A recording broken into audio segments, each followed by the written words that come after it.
Chapter 22. The First Parade. It was a great day for New York when the British troops departed. The misery and destruction of war lay behind, and just ahead lay great tasks and tremendous opportunities. Throughout the new America, the crisis was in a sense a commercial one. Of course, this was a challenge to the city that has always buried its past and hurried eagerly into the future.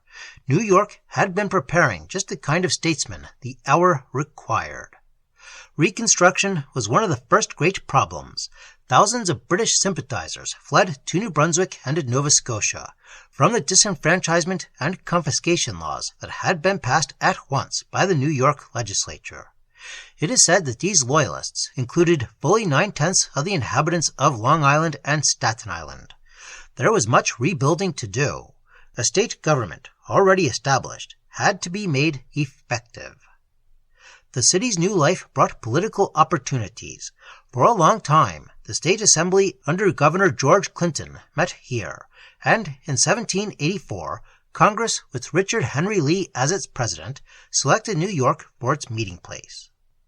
Mayor James Duane at once offered the City Hall, standing in Wall Street on a part of the present Sub-Treasury building site and a part of Nassau Street, for a federal hall, and here the Congress met in January of the following year. Wall Street, once a place of fine residences and shaded gardens, now had reason to consider itself the most important business street of the nation.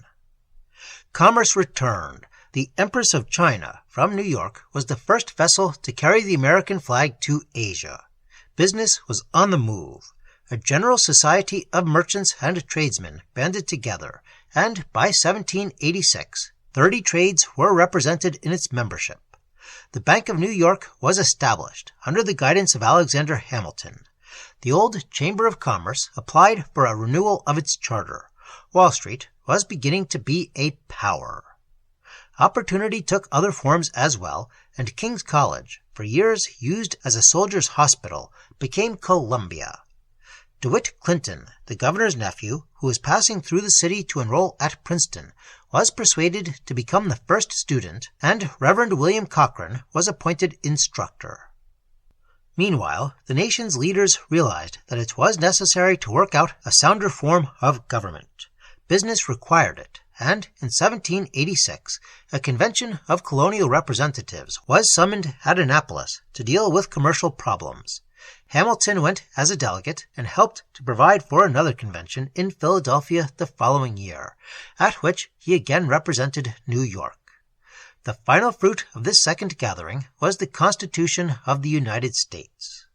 Now began a hot debate between two parties, the Federalists, led by Hamilton and Madison, and the Anti-Federalists, led by Clinton and Burr.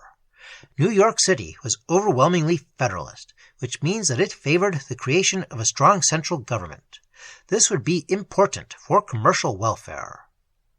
On September 17, 1787, the Federal Convention, meeting in Philadelphia, completed its work of drafting the Federal Constitution, and its final revision was entrusted to another New Yorker, Gouverneur Morris. Washington, as presiding officer, sent a draft of it at once to the Congress of the United States, sitting in New York, which in turn sent it to the several states for ratification. The New York State Convention at Poughkeepsie debated long and earnestly before ratifying it in July 1788. In the meanwhile, 10 other states had signed on the dotted line, and New York City, the stronghold of the Federalist Party, was fairly bursting at the delay. Fresh paint gleamed on its walls and fences, and Major L'Enfant was remodeling the old City Hall building into a dignified capitol, with Doric columns, marble stairways, and a wide balcony facing Broad Street.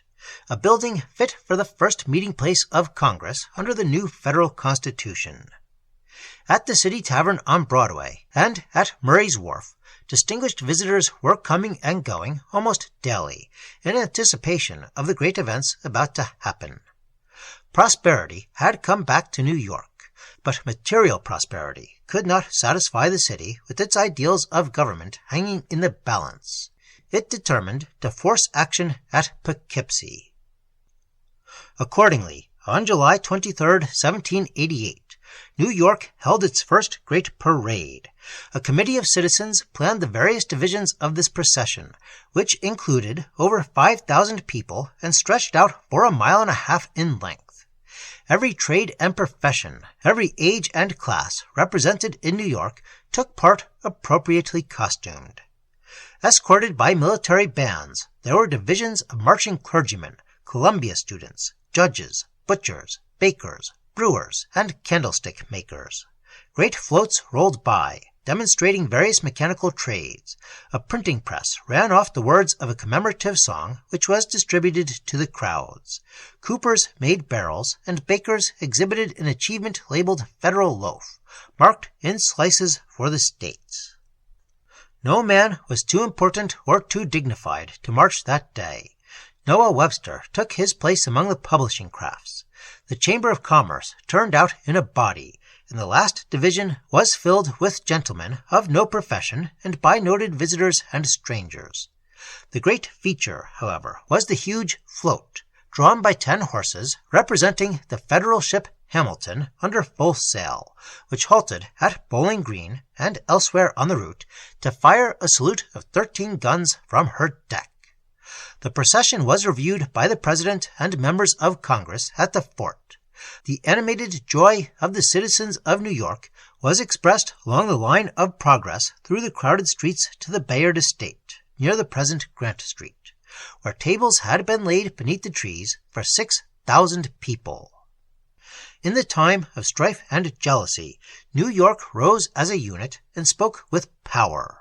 Its voice carried to Poughkeepsie, and on the following Saturday, the State Convention ratified the Constitution of the United States. Then, on March 4, 1789, the new Congress began to assemble at Federal Hall. By April 6th, there had been cast a unanimous electoral vote for George Washington as the first President of the United States.